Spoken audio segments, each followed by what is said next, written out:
మెదడులో రక్తస్రావం జరగడం అనేది అత్యవసర పరిస్థితి. ఈ విపత్కర పరిస్థితుల్లో సాధ్యమైనంత వేగంగా వైద్య సాయాన్ని అందించాల్సి ఉంటుంది. మెదడులో రక్తస్రావము జరగటానికి చాలా వరకు అధిక రక్తపోటే కారణంగా ఉంటుంది. అలాగే మద్యపానం అలవాటు ఉన్నప్పుడు, ఏళ్ల కొద్దీ మందులు వాడుతున్నప్పుడు కూడా మెదడులో రక్తస్రావం జరిగే అవకాశాలు ఉంటాయి. ఆలస్యం అవుతున్న కొద్దీ ప్రాణాలకు ముప్పు ముంచుకొచ్చే ఇలాంటి విషమ పరిస్థితుల్లో ఏం చేయాలో, వెంటనే ఎలాంటి చికిత్స అవసరమవుతుందో డాక్టర్ని అడిగి ఇప్పుడు తెలుసుకుందాం.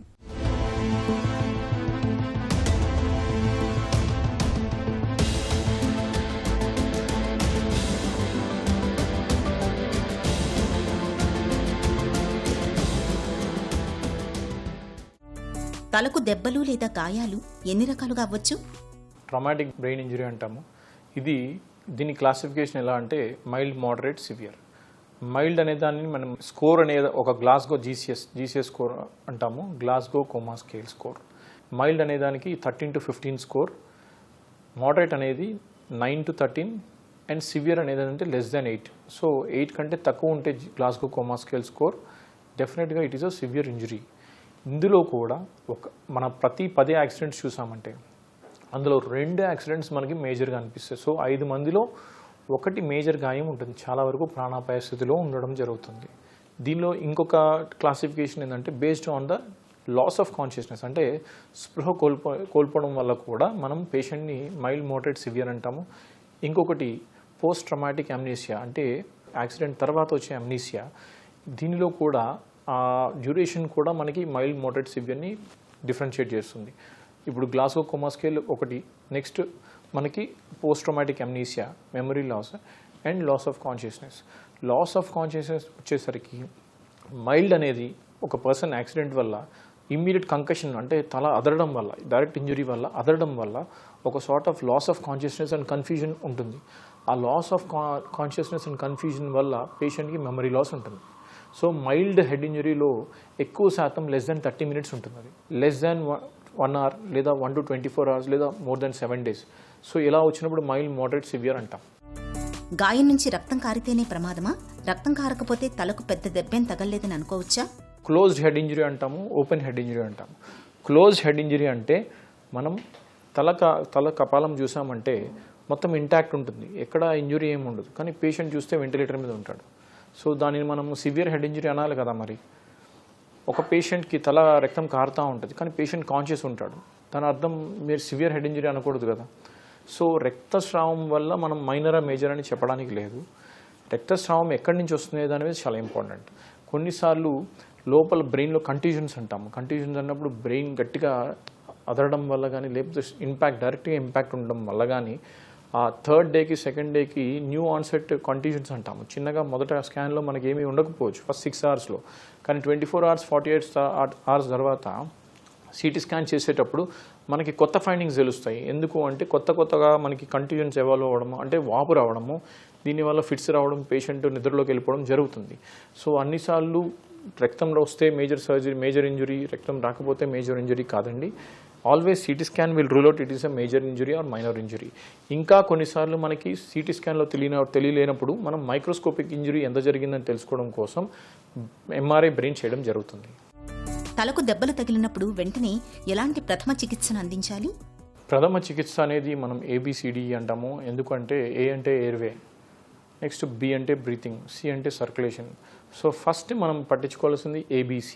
పడిపోయిన వెంటనే ఫస్ట్ థింగ్ హెడ్ని పొజిషన్లో పెట్టడం, లేదా సైడ్కి పడుకోబెట్టడం, లేటరల్ డెక్యుబిటస్ పొజిషన్ పడుకోబెట్టడం వల్ల ఆ ఎయిర్వే అనేది ప్రొటెక్టెడ్ ఉంటుంది. లేకపోతే ఈ ఆస్పిరేషన్ అనేది జరగడం జరుగుతుంది, అంటే వామిటర్స్ కానీ, లేకపోతే లిక్విడ్స్ కానీ, లేకపోతే లాస్ట్ తిన్న ఫీడ్ కానీ మన లంగ్స్లోకి వెళ్ళిపోయే అవకాశం ఉంటుంది. సో ఈ ఆస్పిరేషన్ సెకండరీ బ్రెయిన్ ఇంజరీని మనం తగ్గించడం కోసమే ఈ positioning. So first comes under airway, next comes under breathing అనేది, నెక్స్ట్ కమ్స్ సర్క్యులేషన్. బ్రీతింగ్ మనం ఎయిర్వే ప్రొటెక్ట్ చేయగానే పేషెంట్ వన్స్ బ్రీతింగ్ స్టార్ట్ చేస్తాడు. అలా లేని పరిస్థితుల్లో మనం మౌత్ టు మౌత్ బ్రీతింగ్ అనేది ఇవ్వడం జరుగుతుంది. So next comes under circulation అంటే మనకి ఆ టైంలో పేషెంట్ వన్స్ హెడ్ ఇంజరీ అవ్వగానే he'll go in to A shock, అంటే సడన్గా పల్స్ రేట్, బ్రాడికార్డియా అంటే హార్ట్ రేట్ తగ్గిపోవడం కానీ, లేకపోతే బీపీ తగ్గిపోవడం కానీ జరుగుతుంది. అలా కాకుండా కుషింగ్ రిఫ్లెక్స్ అంటాము. బ్రాడికార్డియా అంటే హార్ట్ రేట్ తగ్గిపోవడం కానీ 50, 60 నుంచి 50, 40 అయిపోతుందంటే ఇంట్రాక్రేనియల్ ప్రెషర్ అంటే కుషింగ్ రిఫ్లెక్స్ అంటాము, అంటే బ్రెయిన్లో ఒత్తిడి గురవుతుంది అని దాని అర్థం. సో హార్ట్ రేట్ తగ్గిపోవడము, బ్రెయిన్లో ప్రెషర్ పెరగడం అంటే దీన్ని కుషింగ్ రిఫ్లెక్స్ అంటామండి. దాని వలన ఎక్కువ శాతం బ్రెయిన్లో ప్రెషర్ గురవుతుందని ఒక ఇండికేషన్ అన్నమాట. తలకు తగిలే దెబ్బలు లేదా గాయాల తీవ్రతను ఎలా నిర్ధారిస్తారు? తలకి తగిలే గాయాలు primary diagnostic modality city brain. So city బ్రెయిన్లో ప్లేన్ మనకి ఎమర్జెన్సీగా అయ్యే అంటే గోల్డ్ స్టాండర్డ్ టెక్నిక్ అండి. ఒక 2 minutesలో ఒక పేషెంట్ అన్కాన్షియస్ ఉన్నా లేకపోతే ఇరిటేబుల్ ఉన్నా అంటే కోఆపరేటివ్ కాకుండా ఉన్నా కూడా మనం తొందరగా చేసే డయాగ్నోస్టిక్ సిటీ. ఆ సిటీ బ్రెయిన్లో కూడా సిటీ బ్రెయిన్ ప్లేన్ అంటాము, సిటీ బ్రెయిన్ కాంట్రాస్ట్ అంటాము. సిటీ బ్రెయిన్ ప్లేన్ వచ్చేసరికి మనకి 2 నిమిషాలు అయిపోతుందండి. దానివల్ల మనకి సర్జికల్ ఎమర్జెన్సీయా నాన్ సర్జికల్ ఎమర్జెన్సీ అని తేలడం జరుగుతుంది.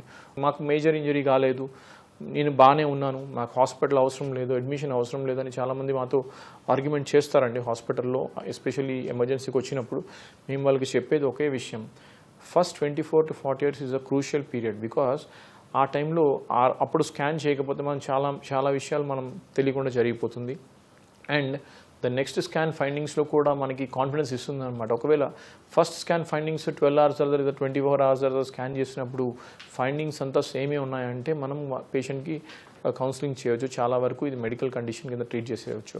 అలా కాకుండా కొత్త ఫైండింగ్స్ ఏమైనా కొత్త బ్లీడ్ కానీ కొత్త వాపు కానీ ఒకవేళ వచ్చిందంటే definitely patient require some more days to treat the patient. తలకు తగిలే గాయాలు దెబ్బలకు చికిత్స ఎలా ఉంటుంది? ఫస్ట్ ఇనీషియల్గా కొన్నిసార్లు మేము మెడిసిన్స్తో ట్రీటబుల్ కండిషన్ అంటాము, కొన్నిసార్లు ఆ ట్రీట్మెంట్ పార్ట్లోనే కొన్నిసార్లు సర్జరీ చేయాల్సిన అవకాశం వస్తుంది. అలాంటప్పుడు పేషెంట్ వాళ్ళని మళ్ళీ పిలిచి సర్జరీ అని చెప్తే వాళ్ళు మెంటల్గా చాలా సిక్ అయిపోతారండి.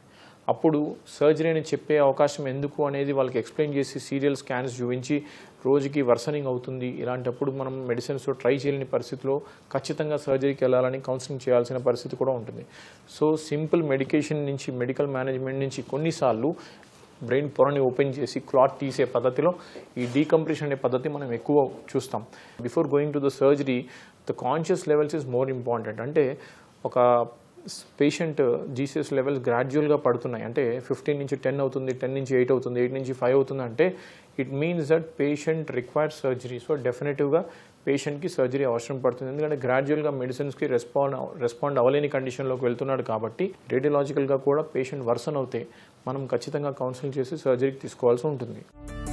తలకు తగిలే దెబ్బలు గాయాల విషయంలో ఎలాంటి అవగాహన అవసరం? 2-wheelers are the major accidents seeing more than 50 to 60% of major head injuries. ఈ 20 years to 40 years తెలుసుకునే అంటే ఒక యంగ్స్టర్గా వాళ్ళకి అవగాహన తక్కువ ఉంటుంది, వాళ్ళకి ఎంజాయ్ చేయాలనే ధోరణిలో అవగాహన తగ్గిపోతుంది. ఈ అవగాహన తగ్గిపోయినప్పుడు ఎక్కువ శాతం యాక్సిడెంట్స్ అవుతుంది. Night time travelling longer journeys should be avoided అండి. Or else you should take multiple breaks తీసుకుంటే మేజర్ డిస్ట్రక్షన్ అవ్వకుండా ఉంటుంది. అండ్ డ్రగ్ ఇంటాక్సికేషన్ అనేది డెఫినెట్గా అవాయిడ్ చేయాల్సిన విషయం. It should not be neglected. Alcohol కావచ్చు, డ్రగ్స్ కావచ్చు, కొకైన్ ఏమైనా కూడా ఈ డ్రగ్స్ తీసుకొని డ్రైవ్ చేయడం వల్ల మీకు ఆ అడ్రినలిన్ రష్ వల్ల మీకు ఫాస్ట్గా వెళ్ళాలనే తత్వం స్టార్ట్ అవుతుంది. ఆ అడ్రినలిన్ రష్లో మీ కంట్రోల్ తప్పిపోవడం వల్ల మీరు డైరెక్ట్గా గుద్దడం జరుగుతుంది. So this becomes or the major motor vehicle accidents injuries. Once you are travelling on a road, make sure your helmets should be strapped very much and good protective gear. And following which 4-wheeler especially make sure that you are strapping అంటే belt అది ఖచ్చితంగా strap చేసే ఉండాలి till our journey ends. మెదడులో రక్తస్రావం జరిగినప్పుడు సాధ్యమైనంత వేగంగా వైద్య సాయం అందాలి. తొలి గంటలోపే ఆసుపత్రికి చేరుకోగలిగితే చాలా వరకు గండం గట్టెక్కినట్లే. రక్తపోటును చక్కగా అదుపులో ఉంచుకోవటం ద్వారా మెదడులో రక్తస్రావం జరిగే పరిస్థితిని చాలా వరకు నివారించుకోవచ్చు.